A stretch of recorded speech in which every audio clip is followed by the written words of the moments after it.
Go to TAPgiles.com to learn dreams, engage my services, and support the channel. So the community jam is currently time travelers.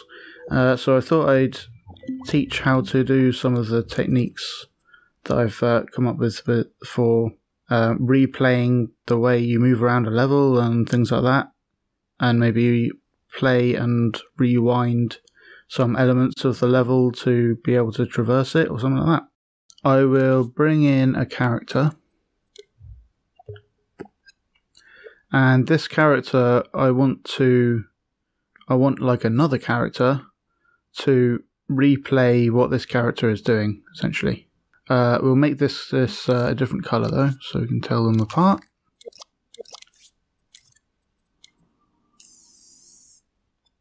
I'll just take out it does have like a follow chip in here, but I won't be using that. I'll be using my own stuff going on. So this will not need that, and not need that, and not need that. This guy will run around and leave breadcrumbs for this one to follow.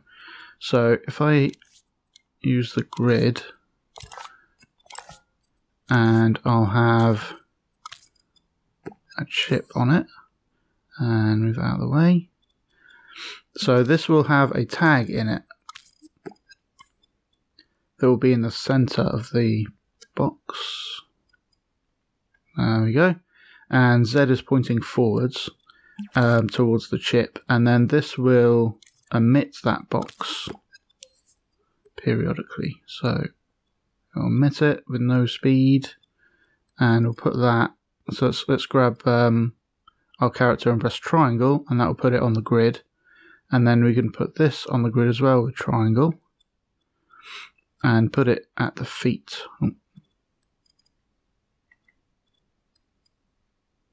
Cool. So these boxes will just appear by the feet basically, and I can just make that a bit smaller down here. Doesn't really matter. Cool. And we can make that emit every frame. So there's no time between emits. So every frame it'll make a new one at the feet there, and I'll just have them last a certain amount of time and make them a different color so we can see them a bit better. And let's just try doing that. Oh yeah, because so if I play time now, it's emitting these collidable boxes beneath the feet, so we don't want it to be collidable. Okay, and now it's like leaving a trail. And you can see the orientation of the boxes is also like facing the way the character was at that time, and then after 12 seconds they're disappearing because that's the settings we've got. And then this one will teleport to one of these tags, whichever one is kind of the latest one, so, or the oldest one. So if I call this breadcrumb, and then, but we only want it to go on this one when a certain amount of time has passed. If I just show you what happens when I teleport to it, no matter what, then you can see what's going on. So got the teleporter, and again we want that to be the same kind of spot as we emitted the tag on that character. So we'll put that down between the feet. Put that character on the grid. Put the thing on the grid. Cool. And we'll use the orientation as well. And then use up and down on the D-pad to get to the breadcrumb name. So it's kind of, if I make this kill them earlier.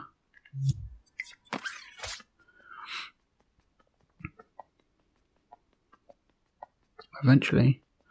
So you can see it kind of following where we went. But if it finds other tags that are closer, it will kind of get stuck on them. So we only want to power the tag that we want it to go to. And we can set how long after this character was there, that character should be there. So if we have this to be on 1 second, then when this timer finishes, it will pulse out a signal, and that will power the tag. So this tag, one of these are being made every frame, and after a set amount of time, it will power the tag for 1 frame. So only one of these boxes will have a powered tag, so this will only teleport to one of those positions. But it's like right behind us for some reason. I'm pretty sure I fixed it somehow, and I can't remember how I fixed it. So I'm gonna look it up on my own Patreon, where I have like an article explaining how to do it and stuff. Let me read from my own Patreon article.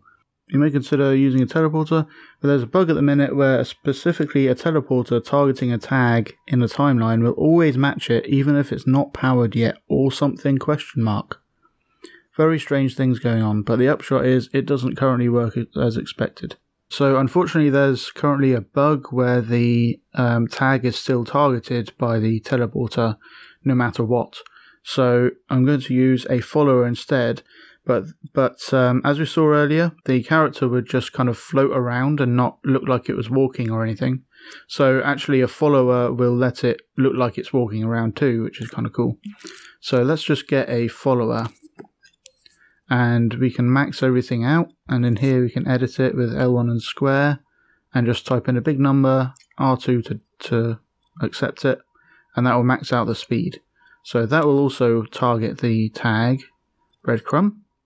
And now, yeah, so now it's targeting the right thing. We need to adjust the position of the gizmo just like we did for the teleporter. So let's put that between the feet there. Okay, so now it's going to follow. I'm going to tweak the controller sensor to make it force possession. So when I go to play mode, I'm already running around. And now it's following those in order, and even if I go back and like cross the thing, it's not getting confused about which tag to follow, which is the key part. Cool. So, but you notice, I'll just give it a longer time. You'll notice that it doesn't face the right way though. It just faces the same way all the time because a follower doesn't rotate it to face the right way. Now there's a couple of options.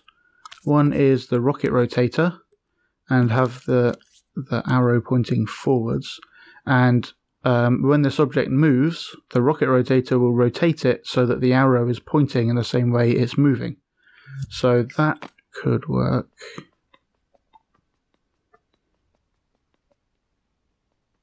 Yeah, so that's kind of working.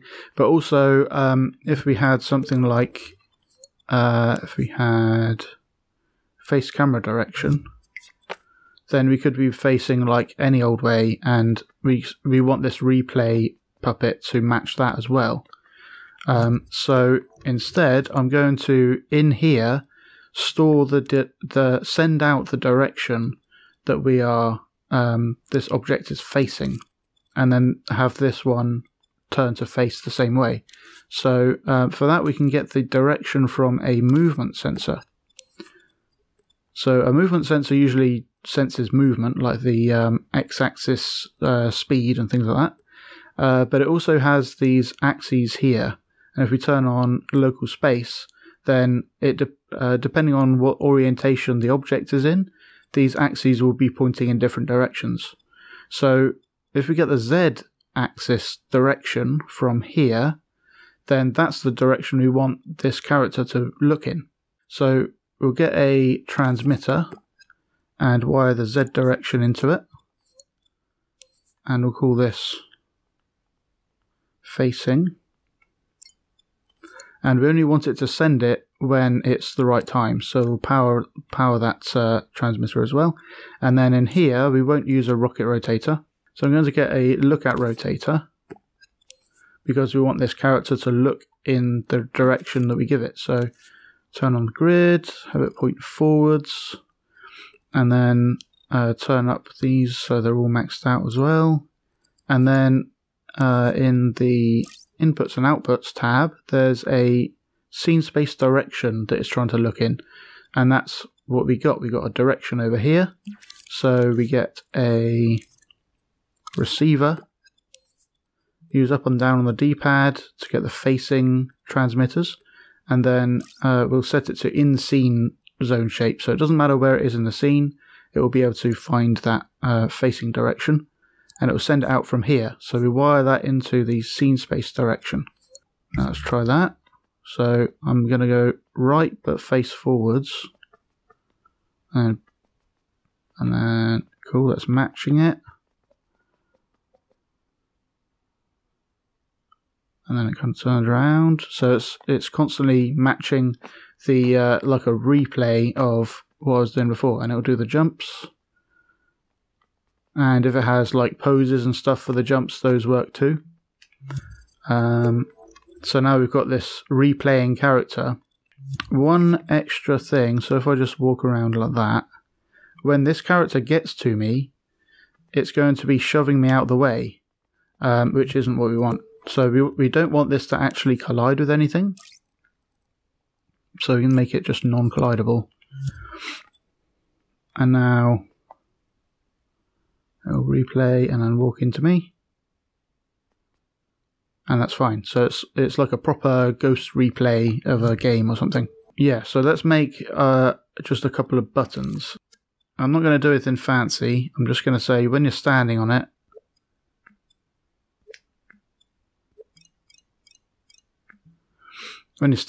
then it'll be active or whatever. So I'll have a trigger zone.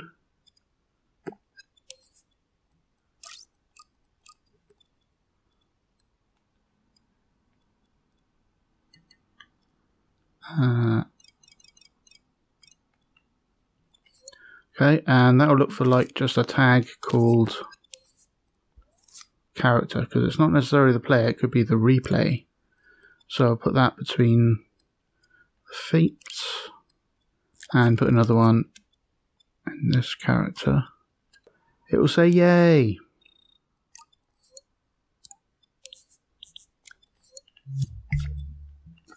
Okay. Yay. And I'll have another one that's way over here. And that'll say yay also.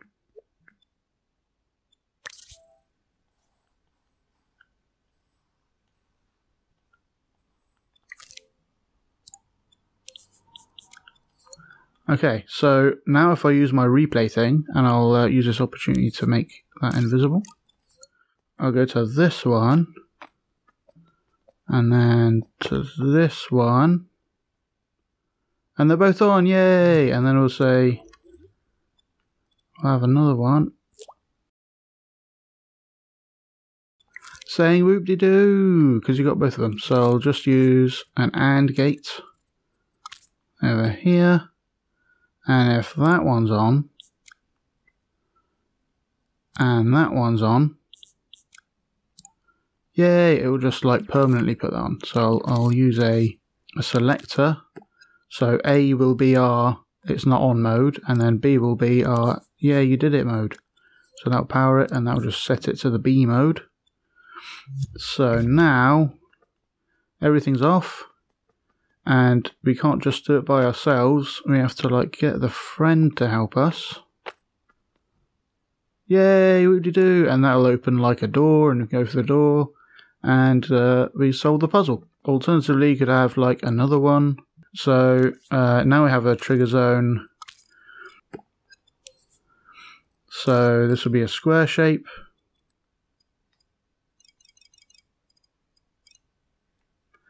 And that's looking for the same tag, but it's going to look for two of them, so it needs both of them to be on here at the same time for it to do anything. And I'm not going to reuse one of the paints. I'm going to make a new exciting paint.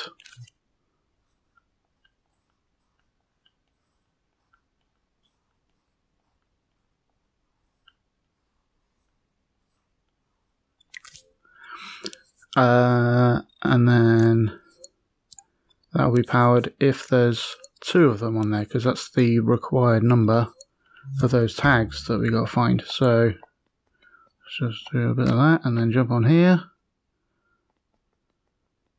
Oh, yay, exciting.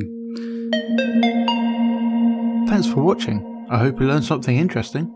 Go to patreon.com/TAPgiles to learn something new every day.